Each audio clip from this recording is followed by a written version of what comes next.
Not only are there musicians from the Valley, but there are writers apparently from the Valley. Security, one of the unbanned members is in the house. I'll keep an eye on him.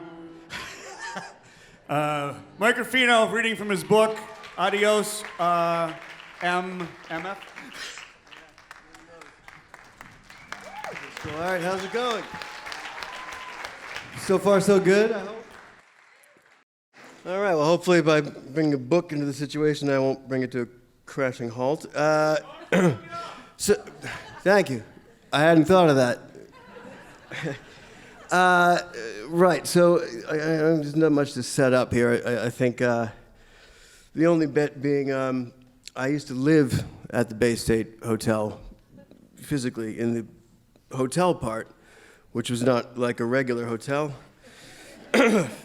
in the following ways. The hotel was 3 floors of shell-shocked vets of various wars, only some military, mostly base-functioning alcoholics, ex-patients of the mental hospital up the hill, all men except Gretchen, the den mother at the top of the stairs, who could stop a knife fight with a look, assuming one of the duelists hadn't already peed himself and face-planted. They were all, Gretchen included, casualties of the system, all systems, some you've never heard of, plenty that didn't exist, and all were living off several. Section 8 vouchers, disability checks, duplicitous VA programs. There's plenty of the usual 3-penny chaos, the customary drunken tumbles down the stairs, drinking-related fires, wet-brained feuds, DTs, flashbacks, dissociative episodes, terminal-sounding yet never-ending coughing fits, exploding colostomy bags, indiscriminate urination, antabuse-induced vomiting, bupropion panic, cardiac arrests, antique weapon industries, cigarette thievery, and certainly no dearth of pantsless ranting in the hall. But between the obsessive behaviors, the soup kitchen serving times, and the myriad bureaucracies of assisted living, there was a core of anesthetized routine, and a good deal of the time, the hotel upstairs was quiet. The heating pipes that ran floor to ceiling through all the rooms in the hotel were a cockroach highways, and every part of the building creaked and banged, a veritable symphony of dereliction with every footfall. Nicotine stains overpowered layer after layer of paint up to a muddy water line that broke on the walls about 6 inches down from the crown molding.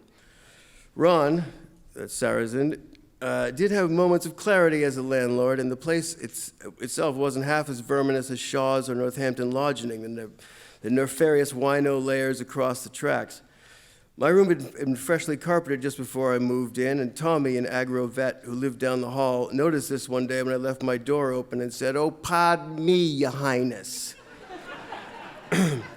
Except for the floorboards and the simulcast from Saratoga, the tap room, as the bar downstairs was called, was silent as the crypt and seemed caught in a time loop. All day, every day, you had Ron morose on his stool at the corner of the bar, working through his daily case of Bud Light and playing Keno, whatever that involves, apathy and a golf pencil, basically.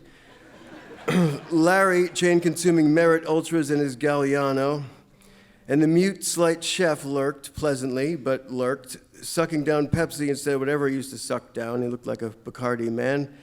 And Basic 100, stepping into the kitchen to make something a la king for the bridge club twice a month on Tuesdays. The bartender, Becky, came in on nights, and she'd close the place early sometimes when there were no customers and Ron and Larry had called it a day. I should say that this book is in fact about a band called The Unbanned, which, full disclosure, I'm a member of. We had played a couple of open mic nights around town as The Unknown Band, wearing grocery bags with eye holes on our heads after The Unknown Comic. But setting up a proper gig in Northampton was proving to be more difficult than expected. It was a small town and very insular. I was working on Ron to let the Unbanned play in the dining room and would bring up the idea with him every so often, usually around 1 p.m. when he was 7 or 8 beers into his drill and upcycling from lunch. That dead-end conversation got sucked into the time loop along with everything else until one day Ron hissed at me as usual and then said, "Talk to Mal." Mal was Mal Thursday, who appeared in the tap room one day wearing a turtleneck under a blazer and Wayfarers like a pickpocket in a French film. He had a small record label that put out albums in 7 inches from local acts, and he'd been negotiating with Ron in regard to booking regular gigs in Ron's undined-in dining room. When Ron relented, Mal got what he called the Baystate Cabaret going, an occasional event at first, eventually 3 bands per night, Thursday through Saturday. It caught on quickly, And as the action at the Baystate ramped up, the town went into a creative surge. Ron, meanwhile, seemed to be in an ever-expanding personal hell on his bar stool 3 nights a week, snarling into a Bud Light bottle amid a throng of shit-faced post-collegiate art types dumping Jägermeister and Miller Lowlife all over the place, while a rock band, often experimental one that had formed on the spot, experimented at jet volume in his dining room. At the bar was always 3 deep irked him no end, despite the fact that from a fiscal perspective, he couldn't have done better if someone had struck oil in the men's room, which, with all the additional traffic and the pre-war plumbing, sometimes appeared to be the case. All right. Onward. For a guy who never showed up on time for gigs, he's sure gonna go on and on.